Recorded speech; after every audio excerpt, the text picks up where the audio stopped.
सच्चाई की मिसाल दी जा रही है तुकाराम मुंडे सर की, और दी जानी भी चाहिए हर उस ईमानदार ऑफिसर को और हर उस देशभक्त को जो चाहे हमें दिखाई दे या ना दे। लेकिन मेरा आप सबसे एक सवाल है, क्या भारत में आज ईमानदारी इतनी कम हो गई कि हमें एक दो ऑफिसर को हीरो बनाकर पेश करना पड़ रहा है?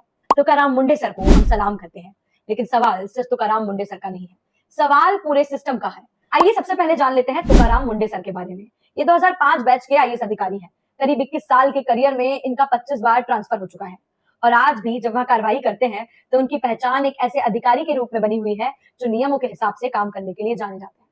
लेकिन जरा सोचिए, एक ईमानदार ऑफिसर का बार बार ट्रांसफर होना अगर हमारे लिए शॉकिंग न्यूज बन जाए तो क्या यह हमारे सिस्टम के लिए चिंता की बात नहीं है? 2019 के इंडिया करप्शन सर्वे में करीब 51% रिस्पोंडेंट्स ने बताया कि उन्होंने पिछले 12 महीनों में रिश्वत दी थी, और कर्नाटक में यह आंकड़ा 63% था। ट्रांसपेरेंसी इंटरनेशनल के ग्लोबल करप्शन बैरोमीटर में भी भारत में पब्लिक सर्विसेज लेने वाले करीब 39% रिस्पोंडेंट्स ने रिश्वत देने की बात कही। अब सवाल ये नहीं है कि भारत में कितने लोग भ्रष्ट हैं, सवाल यह है कि हमने ऐसी व्यवस्था बना दी है जहां रिश्वत, सिफारिश, इन्फ्लुएंस के बिना सामान्य काम करवाना मुश्किल है। और सबसे बड़ा सवाल, अगर कोई ऑफिसर ईमानदारी से अपना काम करता है तो उसे सिस्टम से सुरक्षा और सम्मान मिलना चाहिए, या फिर बार बार ट्रांसफर का डर? हम तुकाराम मुंडे सर को इसलिए सलाम नहीं करते कि वहां कोई सुपर हीरो है, हम उन्हें इसलिए सलाम करते हैं क्योंकि ईमानदारी, जवाबदेही और कानून के अनुसार काम करना पब्लिक सर्विस की नॉर्मल एक्सपेक्टेशन होनी चाहिए।